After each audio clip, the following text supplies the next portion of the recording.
نحمدہ و نصلی علی رسول الکریم۔ اس عالم رنگ بو میں ابتدائی افرینش ہی سے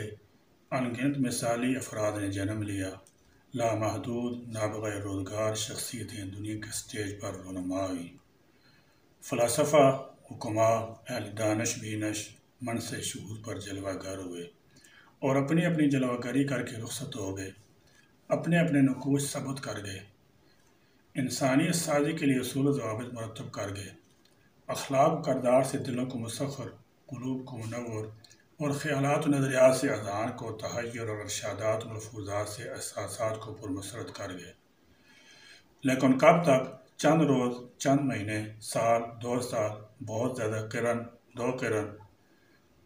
صدی، 2 صدی ان کی تمادت اور حرارت برقرار رہ سکی۔ پھر کیا ہوا؟ گرم انگیٹھی سرد پڑ گئی، عزم ہلال پزبزگی نے ڈیرا ڈال دیا، ذوف لاغری نے دعویٰ بول دیا، فقط بے دم و بے ثبات، بے روح جان طوفان کے ایک جھونکے کی طرح سرسراتے ہوئے گزر گئے، کیونکہ یہ انسانی تجربے تھے جو انسانی ذہن، دماغ اور فکر و تخیل کے ڈھلے ڈھلائے تھے، جن کی بنا محض ظن و تخمین پر تھی، جن کو وہ خود 100% نہ برت سکے، تو ڈاواڈول سفینہ حیات انسانی کو کس قدر سہارا دیتے ہیں اور اس سے بھنور میں پھنسے یا غرقابی سے نجات دلانے میں کامیاب ہوتے۔ جہاں اخلاق میں حسن تو احمال میں قبا، اقوال میں شیرینی تو افعال میں تیزابی، صورت ہے خوب تو سیرت ہے بد، زبان پر دعا ہے تو دل میں دغا، چہرہ معصوم ہے تو نگاہیں فریبی، کہیں نہ کہیں نقص ضرور جھلکتا ہے اور عیب دامنگیر ضرور ہوتا ہے۔ مگر اسی عالم ناپائیدار میں، اسی انسانی دنیا میں قدرت کی طرف سے ایک ایسا گوہر نایاب یکتائے روزگار نمودار ہوا جس نے جاں بلغ بشریت کی مسیحائی کی، زخم خوردہ انسانیت کی مرہم پٹی کی، بے سہارا کو سہارا دیا، خدا فراموش کو خدا شناسی کا گر سکھایا، شقی القلب کو دل دردمند کا عطیہ دیا، عقل کی بالیدگی اور فکر کی بلند پروازی سے سرشار کیا، انسانیت کو صحیح راہ پر لا کھڑا کیا اور انسان دوستی کا درس دیا، سلیقے زندگی طریقے بندگی سے آشنا کیا، اور کیوں نہ کرتا، اس کی بعثت کا مقصد یہی تھا۔ لقد من اللہ علی المؤمنین اذ بعث فیہم رسولا منہم یتلو علیہم آیاتہ ویزکیہم ویعلمہم الکتاب والحکمہ وإن كانوا من قبل لفی ضلال مبین۔ اور وہ اس کا اہل بھی تھا کیونکہ اس کی تربیت، تہذیب، اس کی نشو و نما اور ساخت پرداز کا سامان خزانہ غیب سے کیے گیا تھا۔ اس کا مزاج مزاج رحمانی اور مناج مناج سبحانی سے مربوط تھا۔ وہ تجلیات الہی کا حقیقی مظہر تھا اور صفات الہی کا پرتو تھا۔ مستزاد یہ کہ حسن کا پیکر تھا، غالب اس کی ہر ادا میں الہیات کا تصور اور جلوہ تھا۔ بنی نوع انسان نے جس وقت سے دنیا میں قدم رکھا ہے، اب تک اخلاق کریمانہ کا ایسا پیکر مجسم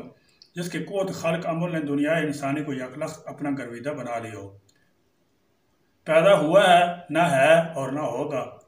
کیونکہ اس کے پس پردہ یہ راز پہ رہا ہے کہ اسے خلق عظیم کا عطیہ سبحانی اور اسوہ حسن کا تحفہ ربانی ملا تھا۔ یہی وجہ ہے کہ وہ صفات حمیدہ کا حامل ہے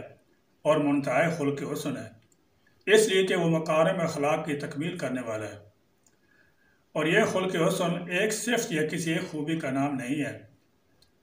بلکہ خلق حسن نام ہے جملہ صفات بشریہ کا۔ وہ خوبیاں جو ایک نیک انسان میں پائی جا سکتی ہیں یا پائی جانی چاہیے، ان تمام صفات جمیلہ کا نام اخلاق حسنہ اور اسوہ حسنہ ہے، جن میں شرافت، نجابت، صداقت، امانت، عفت و عصمت اور حسن معاملت، معاشرت، جود و سخا،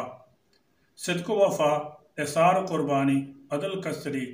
تواضع و انکساری، عفو و کرم، مہمان نوازی، سادگی، بے تکلفی، زہد، قناعت، خلق خدا پر رحمت و شفقت، مودت و محبت وغیرہ جیسے گراں بہا جوہر پائے جاتے ہیں۔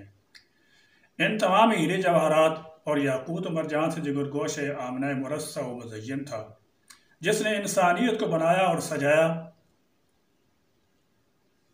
نکھارا اور سنوارا، ایسا حسین و جمیل، دلکش و دل نشین مکتب و گلدستہ انسانی تیار کیا جس سے پوری انسانی برادری معطر اور سارا عالم مشک بار ہو گیا۔ رہتی دنیا تک اس کے شمیم اخلاق اور روحانیت قلوب و نفوس کو مہکاتی اور ان میں اپنی خوشبو رچاتی اور بساتی رہے گی۔ وآخر دعوانا الحمدللہ رب العالمین۔